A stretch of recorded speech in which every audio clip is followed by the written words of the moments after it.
नमस्कार, university academy में आपका स्वागत है। आज हम लोग जिस टॉपिक की बात करने जा रहे हैं वो है ऑटो ट्रांसफार्मर। अभी तक हम लोग जो बात कर रहे थे वो सब ट्रांसफार्मर के बारे में थी। अब ट्रांसफार्मर के लास्ट के कुछ टॉपिक में ट्रांसफार्मर के कुछ टाइप्स हैं, like auto transformer, 3 phase transformer. तो आज बेसिकली हम इन्हीं दोनों टॉपिक के बारे में बात करेंगे। ट्रांसफार्मर या ये कह लीजिए कि ऑटो ट्रांसफार्मर या 3 फेज ट्रांसफार्मर के बारे में बात करने से पहले एक बार ट्रांसफार्मर के बारे में जो हम लोगों ने पहले पढ़ा था उसको थोड़ा सा रिकॉल कर लेते हैं। ट्रांसफार्मर के बारे में हम लोग ये क्या जानते थे? ये जानते थे कि एक ऐसी डिवाइस है जो इंडक्शन के प्रिंसिपल पे काम करती है। इंडक्शन का प्रिंसिपल मतलब जब कोई पावर का ट्रांसफर बिना कंडक्शन के यानी बिना कोई टच के इधर से उधर हो जाता है उसे हम इंडक्शन कहते हैं। यानी प्राइमरी वाइंडिंग और सेकेंडरी वाइंडिंग किसी भी पॉइंट पर आपस में टच में नहीं होती, that is known as induction process. ठीक है, बाकी सारी चीजें हमको पता है, इक्वेशन क्या है क्या नहीं है, ट्रांसफॉर्मेशन रेशियो क्या है, सब हम लोग ने यहीं पर पता कर लिया है। ठीक है, आज हम लोग जिस चीज की बात कर रहे हैं वो है ऑटो ट्रांसफार्मर। क्या है ऑटो ट्रांसफार्मर, क्या होता है, कैसे काम करता है, उसके बारे में बात करते हैं। देखिए, ऑटो ट्रांसफार्मर एक ऐसा ट्रांसफार्मर है जिसमें एक ही वाइंडिंग होती है। जैसे कि हमारे पास जो कन्वेंशनल ट्रांसफार्मर थे उनमें 2 वाइंडिंग होती थी, प्राइमरी सेकेंडरी। इसमें एक ही वाइंडिंग होती है। कैसे काम करता है, क्या होता है, आइए देखते हैं।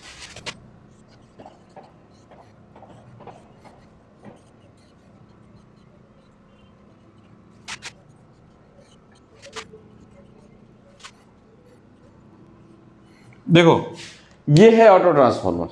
क्या है ये? एक ही वाइंडिंग है इसमें। ये जहां पे हम लोगों ने सप्लाई दी हुई है एसी की, हम लोग अच्छी तरह से पता है कि जिधर हम लोग एसी की सप्लाई देते हैं उसको हम लोग प्राइमरी बोलते हैं। ठीक है, तो ये क्या है आपका primary winding.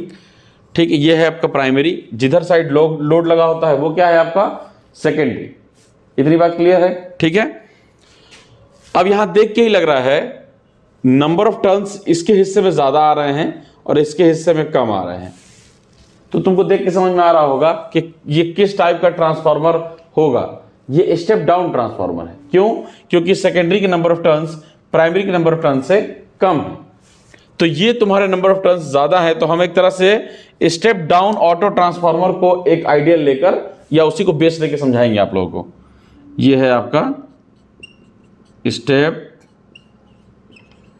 Down auto transformer.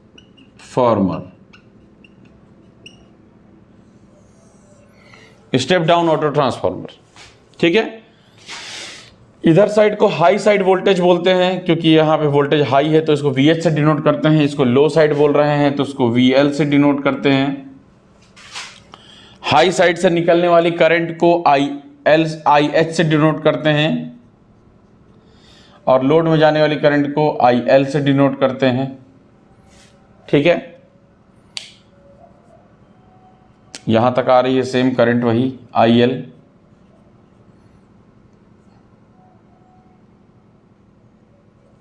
ये करंट IH ही है, सॉरी, यहां से आई कुछ हिस्सा IL में चला गया और कुछ हिस्सा ये रहा I के टर्म में। क्या है समझाते हैं। देखिए, यहां से करंट आई, कुछ पोर्शन इसमें चला गया, ये घूम के इधर से वापस आ गया। इन दोनों का जो सम है, यानी इन दोनों का जो सम है ये इसके इक्वल है। ठीक है, आपको अच्छी तरह से पता है जिस साइड का वोल्टेज ज्यादा होता है उस साइड की करंट कम होती है।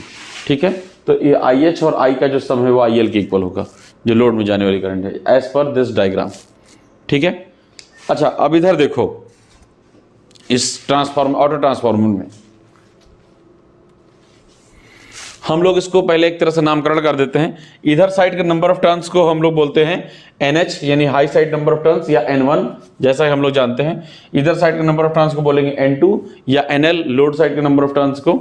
ठीक है, तो डिनोट कर दीजिए।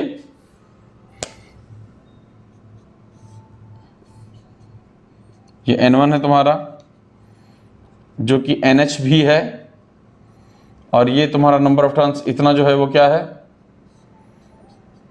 N2 है, जो कि NL भी है।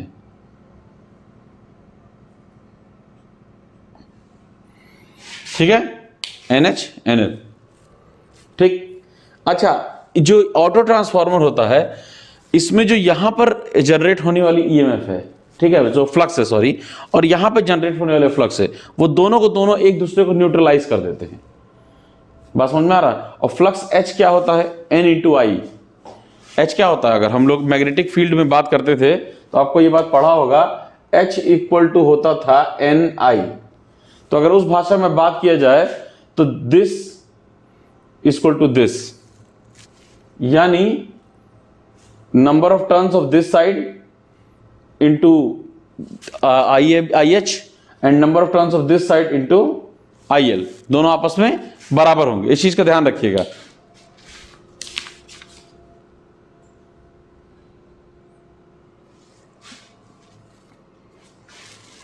ठीक है, चलो करके देखते हैं। क्योंकि दोनों साइड की जो फ्लक्स है वो आपस में न्यूट्रलाइज करती है एक दूसरे को, तो यहां पर इक्वेशन क्या बनेगी?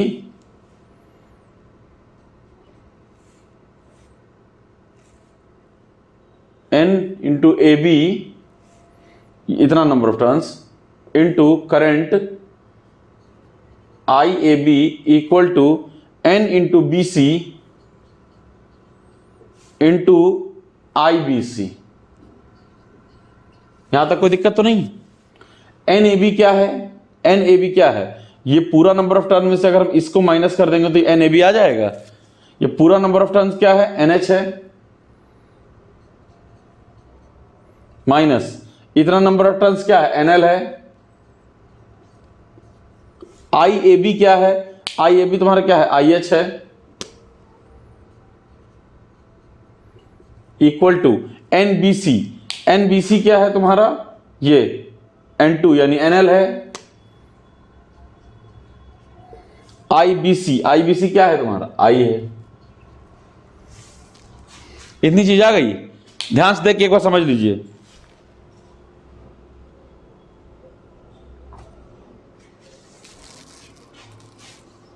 क्लियर? देखो अब सारी चीजों को एक तरफ कर लेते हैं अपने हिसाब से। N H minus N L upon N L is equals to I upon I H. इसको हम क्या लिख सकते हैं? I upon I H equal to N H upon N L minus one. I upon I H is equals to N H upon N L minus one. Clear?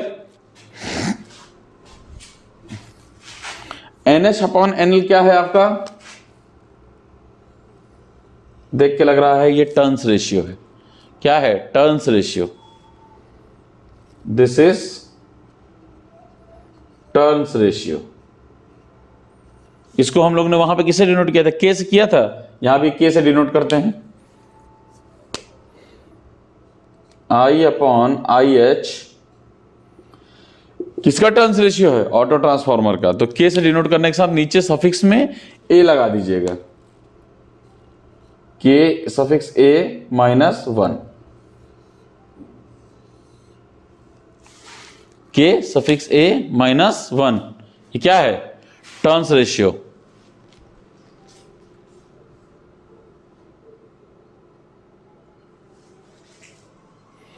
ठीक है।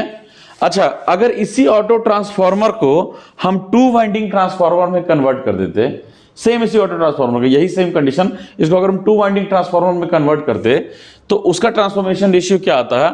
V A B upon V B C. Transformation ratio क्या आता है उसका? V A B upon V B C. ठीक है, या फिर आई अपॉन आई एच। अगर यही सेम ऑटो ट्रांसफॉर्मर को हम टू वाइंडिंग ट्रांसफॉर्मर में कन्वर्ट कर देते, टू वाइंडिंग में, तो आपका आई अपॉन आई एच जो है वो किसका ट्रांसफॉर्मेशन रेशियो होता है? टू वाइंडिंग ट्रांसफॉर्मर का। तो हम इसकी जगह पे यहां क्या लिख सकते हैं? इसको यहां ऊपर मिटा दे रहे हैं क्योंकि ये डायग्राम अभी इंपॉर्टेंट है, इसलिए हटा नहीं रहे इसको। यहां तक क्लियर है? देख लीजिए, इसको अच्छे से समझ लीजिए, चाहे तो स्क्रीनशॉट ले लीजिए।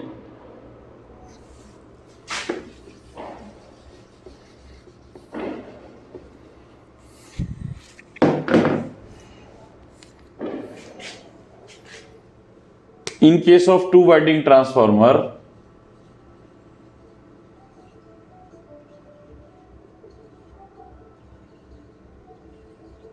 in case of two winding transformer, I upon IH equal to VAB upon VBC equal to K.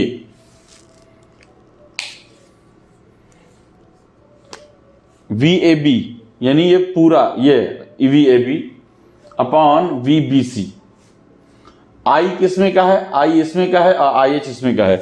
आपको याद है ना, टू वाइंडिंग ट्रांसफार्मर में V1 upon V2 equal to I2 upon I1 equals to K होता था, transformation ratio, याद है ना।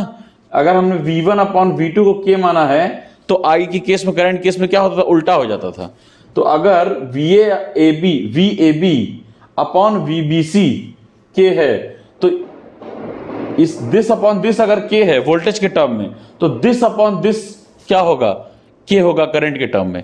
यानी अगर ये ऊपर है ये नीचे है वोल्टेज के टर्म में, तो करंट के केस में जस्ट उल्टा हो जाएगा, ये ऊपर होगा ये नीचे हो जाएगा। तो यहां पर ये ऊपर है वोल्टेज में और फिर ये नीचे है, करंट के केस में जस्ट उल्टा हो गया, ये ऊपर हो गया ये नीचे हो गया, इसलिए I ऊपर है IH नीचे है। देखो ये देखो सेम कंडीशन। तो इस इक्वेशन से, इन दोनों इक्वेशन को अगर आप ध्यान से देखें, equation 2 equation 1, comparing both of this equation, क्या निकल कर आता है, by comparing both of this equation 1 and 2, result तुम्हारा क्या निकल कर आएगा, रिजल्ट आएगा, इसकी जगह पे क्या लिख सकते हो, K is equals to KA minus 1। इन दोनों को कंपेयर किया तो ये रिजल्ट निकल कर आया, कोई दिक्कत तो नहीं है। इसका मतलब क्या है कि transformation ratio of auto transformer में से अगर हम 1 माइनस कर दें तब जाके वो transformation ratio of to winding transformer के बराबर होता है। देख लो एक बार, ठीक है। इसका मतलब समझ में आ रही बात, कहने का क्या मतलब है, ट्रांसफॉर्मेशन रेशियो किसका बड़ा है, ऑटो ट्रांसफार्मर का बड़ा है। देखो यहां समझ में आ ही रहा होगा इस इक्वेशन से, KA is greater than K, यानी हम इसको क्या लिखेंगे, ट्रांसफॉर्मेशन रेशियो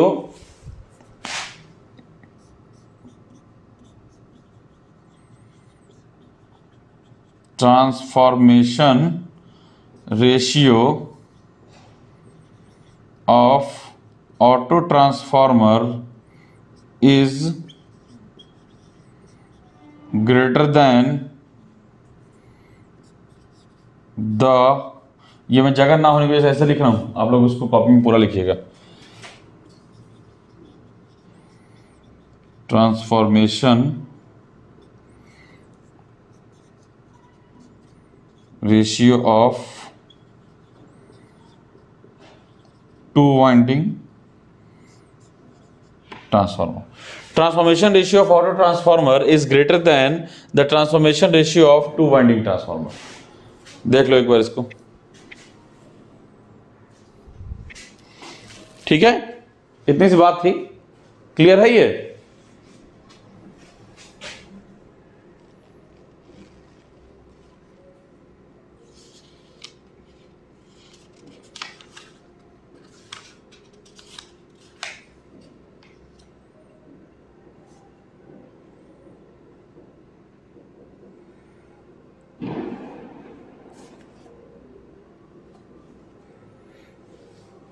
अब हेडिंग डालो volt ampere relation of auto transformer. ये दो ही चीजें जाननी थी इसमें।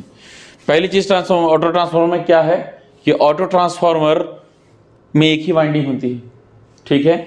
इसका transformation ratio two winding transformer से ज्यादा होता है।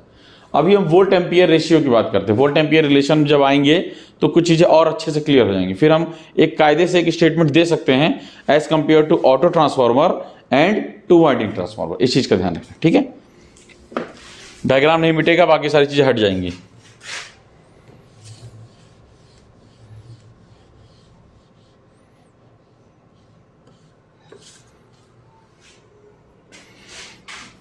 आप लोग को अगर ये वीडियो अच्छा लग रहा हो तो please like, share and subscribe, और अपने दोस्तों के साथ भी इसको शेयर कीजिए। और कोई भी क्वेश्चन हो हमसे कमेंट कीजिए, अच्छा बुरा जैसा भी हो, जिससे कि हम इसमें जो भी आप लोग की नीड हो उसके हिसाब से सुधार कर सकें। तो सुधार की आवश्यकता के लिए ही आप लोग हमें कमेंट कीजिए, कम से कम हमें पता तो चले कि हम किस लाइन पे जा रहे हैं, सही जा रहे हैं, गलत जा रहे हैं। I will try my level best, but still कुछ ना कुछ दिक्कतें हो सकती हैं जो मेरे एंड मुझे समझ में ना आ रही हूँ, आपको लग रही हूँ। आप बताइए, उसको रिजॉल्व करके हम उसको आगे के वीडियो में उसको इम्प्लीमेंट करेंगे। ठीक है, धन्यवाद। देखिए, अब हम क्या बात कर रहे थे, volt ampere relation of auto transformer. Volt ampere का मतलब क्या होता है, पावर की बात कर रहे हैं, VI।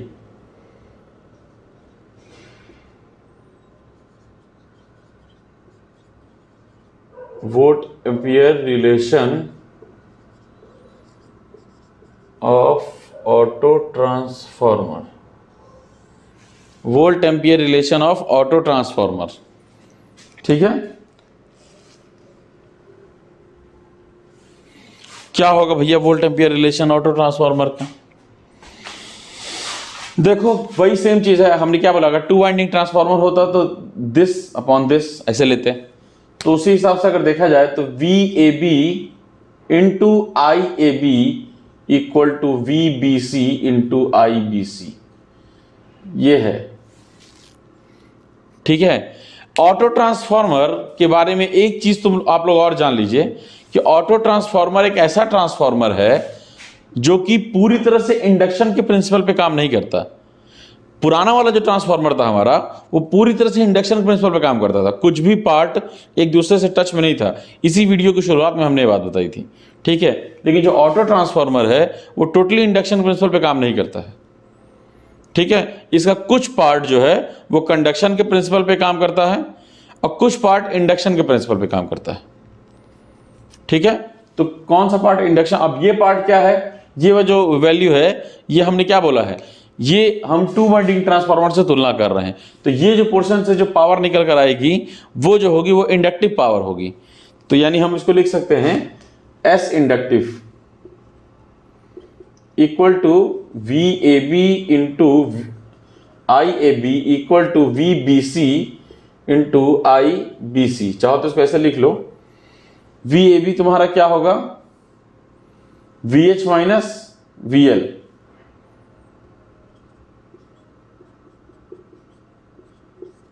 IAB क्या होगा, IH। किसके इक्वल है, VBC क्या होगा, VL, IBC क्या होगा, इंटू I। ठीक है, ये आपका कौन सी पावर है आपकी, ये ट्रांसफार्मर की इंडक्टिव पावर है।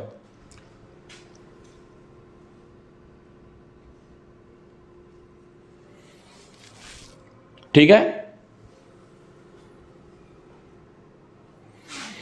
अब बात करते हैं ट्रांसफार्मर की कंडक्टिव पावर की। ये तो हमने फॉर्मूला बताया था तब जब ये 2 वाइंडिंग ट्रांसफार्मर की तरह बिहेव कर देगा तब।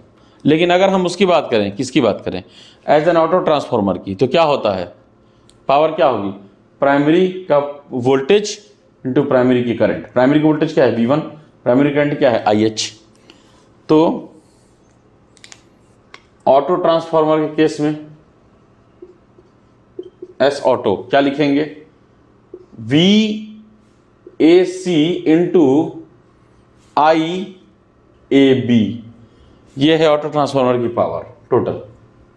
ठीक है, ये थी आपकी इंडक्टिव वाली पावर, याद रखिएगा इस चीज को, ये चीज। ठीक है, ये है आपके ऑटो ट्रांसफार्मर वाली पावर। VAC को क्या लिख सकते हैं, VAC मतलब क्या हो गया भैया, हाँ VAC मतलब VH, IAB मतलब IH,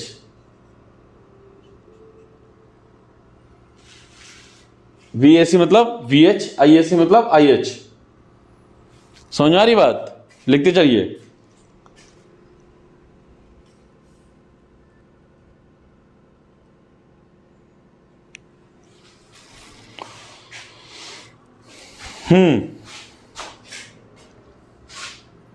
VAC को हम लोग क्या लिख सकते हैं, V A B plus V B C into I A B. अगर इसको ब्रैकेट अंदर लेके जाएं तो क्या होगा, V A B into I A B plus V B C into I A B. अब देखो ये जो पोर्शन है ये V A B into I A B, ये तो यहां भी दिया हुआ है, ठीक है, और V B C into I B C, V B C into I A B नहीं दिया है। तो इसका मतलब क्या है, जो आपका ऑटो ट्रांसफार्मर की पावर है वो कुछ पोर्शन तो इसका इंडक्शन वाला है प्लस कुछ पोर्शन इसका कंडक्शन वाला है। ये फॉर्मूला था, हम लोगों ने बताया था अभी शुरुआत में ही। कुछ पोर्शन इंडक्शन वाला जिसको ट्रांसफर पावर भी कहा जाता है, कई जगह ट्रांसफर TRS करके लिखा रहता है, वही इंडक्शन वाला है, और कुछ कंडक्शन वाला है। इंडक्शन वाला पोर्शन ये वाला है और कंडक्शन वाला पोर्शन ये वाला है। क्या समझे, इंडक्शन वाला पोर्शन ये वाला है, कंडक्शन वाला पोर्शन ये वाला है। देखो सॉरी उल्टा बोल गए, ये है आपका इंडक्शन वाला पोर्शन, ये देखो यहां पे दिया हुआ है, और ये है आपका कंडक्शन वाला पोर्शन। यानी अगर हम देखें तो S induction equal to V A B into I A B है, या फिर V B C into I B C है, वो वाले फॉर्मूले से। और S कंडक्शन क्या है, V B C into I A B है।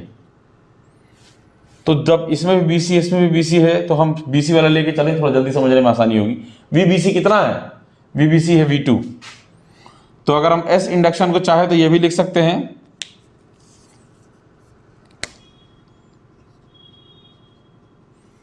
VBC कितना है V2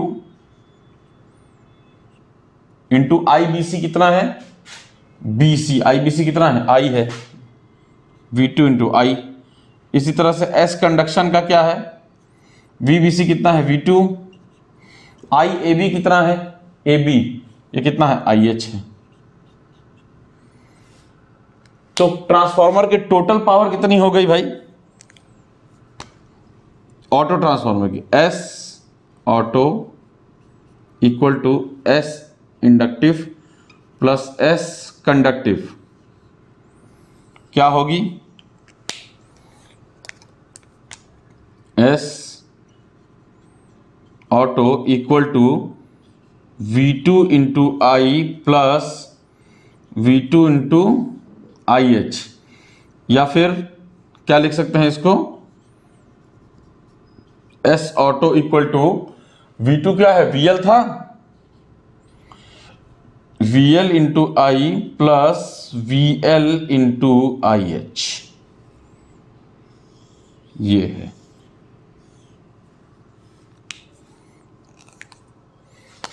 दिस इज कौन सा पोर्शन है, ये इंडक्टिव,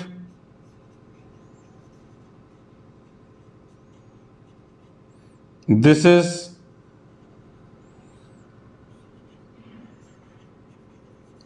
कंडक्टिव। क्लियर है, कोई परेशानी तो नहीं है। ये इंडक्टिव पोर्शन, ये कंडक्टिव पोर्शन है।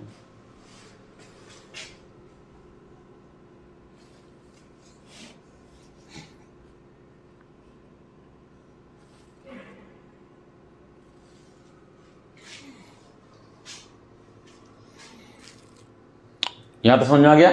चलिए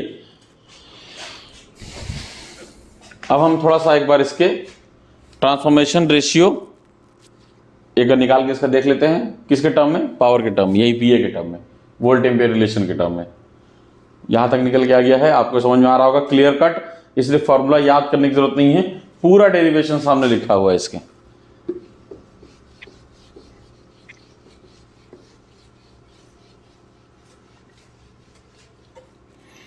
देखो VA rating of auto transformer, हाँ थक गया यार, VA rating of auto transformer और VA rating of to winding transformer को अगर ट्रांसफॉर्मेशन रेशियो में देखा जाए तो इसके लिए इसके लिए के ए और के, स्मॉल ए लिखा था कैपिटल ए लिया था, पता नहीं, याद नहीं आ रहा, चलिए ठीक है। ये किसका है? Transformation ratio of auto transformer, और ये किसका है? Transformation ratio of to winding transformer. क्योंकि VA रेटिंग जो होती है वो ट्रांसफॉर्मेशन रेशियो के डायरेक्टली प्रोपोर्शनल होती है। तो जिसका भी VA रेटिंग तुम लेके ऊपर चलोगे उसी का ट्रांसफॉर्मेशन रेशियो भी ऊपर रखा जाएगा, ठीक है ना। तो अगर हम इसको चेंज करें तो हम क्या लिख सकते हैं? VA of auto transformer upon VA of to winding transformer. KA को क्या लिखा था हम लोगों ने? K+1 upon K। ये कहां से आया? अभी तो निकाला था, K is equals to K-1, उसी से अभी जो पहले निकाला था यार। K की जगह पे तुम क्या लिख सकते हो? K की जगह पे K+1 लिखा जा सकता है। इसको चाहे तो हम लोग ऐसे भी लिख सकते हैं, VA two winding upon VA auto equal to, नहीं ऐसे मजा नहीं आ रहा करने में, ऐसे करो, ये ऑटो अपॉन टू वाइंडिंग करो तभी ज़्यादा अच्छा लगेगा। 1+1 अपॉन K, इस टर्म इक्वेशन तुम्हारी किताबों में मिल जाएगा। कुछ जगहों पे A ले रखा है, कुछ जगहों पे K ले रखा है, ठीक है, इसलिए मैंने गलती से A लिखा गया था, तो हम K लेके चल रहे शुरुआत से, तो K ही लेके चलेंगे, ठीक है। इसको जब तुम सॉल्व करोगे तो इससे तुमको ये पता चलेगा कि VA रेटिंग जो होती है सेम ट्रांसफार्मर को अगर तुम ऑटो ट्रांसफार्मर में कन्वर्ट कर देते हो तो VA रेटिंग हमेशा ऑटो ट्रांसफार्मर की ट्रांसफार्मर से ज्यादा होती है, ठीक है। तो by this formula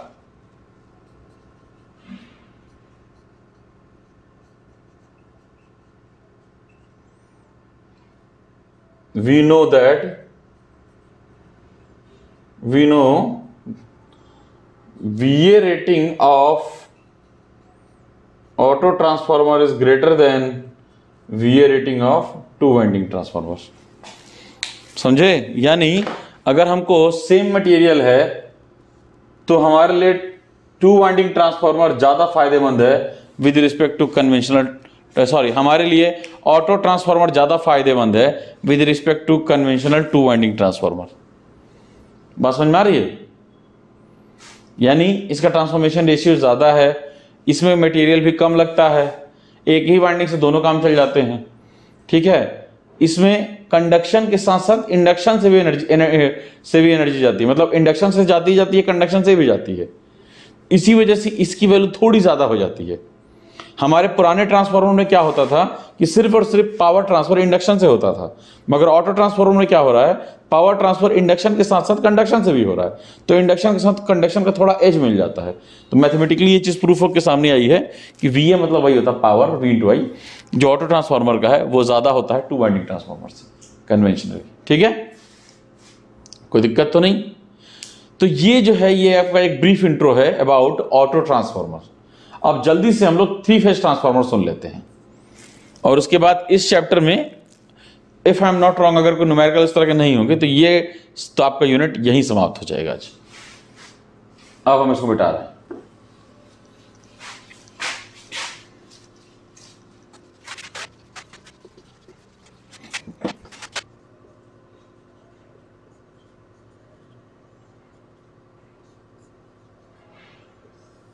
three phase transformer क्या है? ये क्या है आपका ये 3 फेज ट्रांसफार्मर? सिंपल सी बात है, जब ट्रांसफार्मर में समझो एक तरह से 3 कोर लग जाते हैं,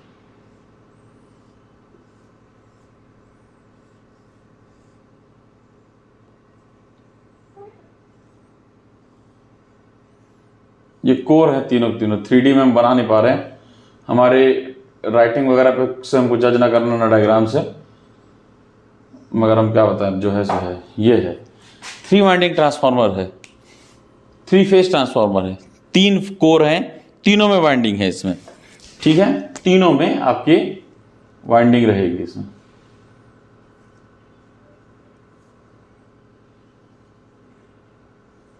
ठीक है, एक तो ऐसे यूज किया जा सकता है, या तो इस पूरे सिचुएशन को ऐसे भी यूज किया जा सकता है।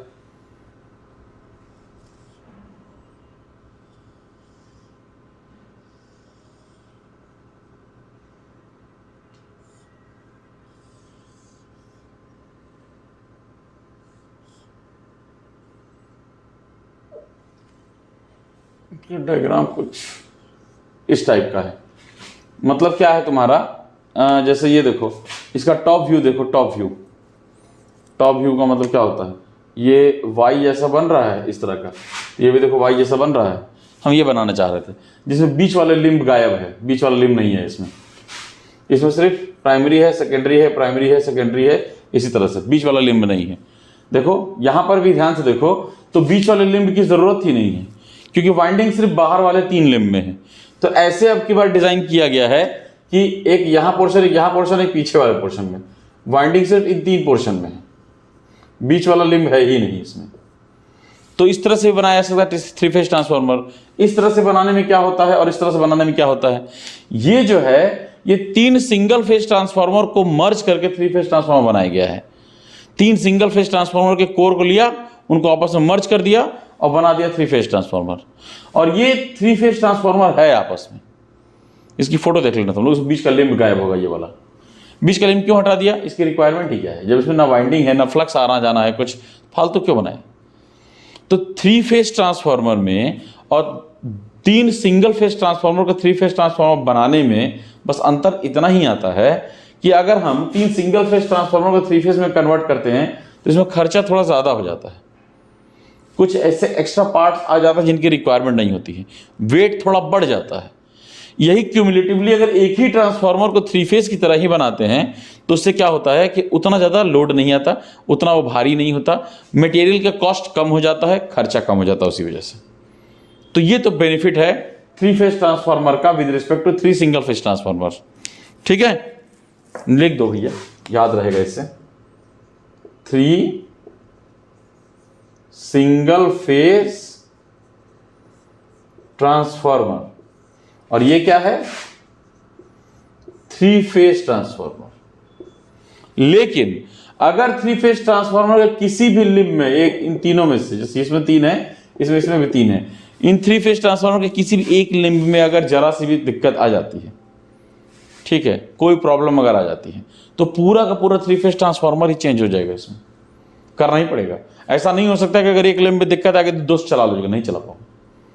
लेकिन अगर 3 सिंगल फेज ट्रांसफार्मर किसी एक लिंब में प्रॉब्लम आती है तो ये वीवी कनेक्शन बना लेते हैं। वीवी कनेक्शन क्यों कह रहे हैं, ये बने हैं कैसे, ऐसे लगे हैं ट्राइपॉड की तरह, जो देखने से त्रिभुज जैसे लगते हैं। ये वाई कनेक्शन लग रहा है देखने में, देखो कोई भी एक अगर कोर हटा दोगे तो ये वी कनेक्शन नहीं बन जाएगा, इस टाइप का है ये, देखो या तो इनसे बनेगा, या तो इनसे बन जाएगा, या तो इनसे बन जाएगा, ये वी कनेक्शन बन जाएंगे। यानी कोई भी एक कोर अगर खराब होकर आप हटा देते हैं तो ये कनेक्शन जो है क्या कहलाता है, आपका वीवी कनेक्शन में कन्वर्ट हो जाएंगे। कब होगा, when any one core damage in this condition.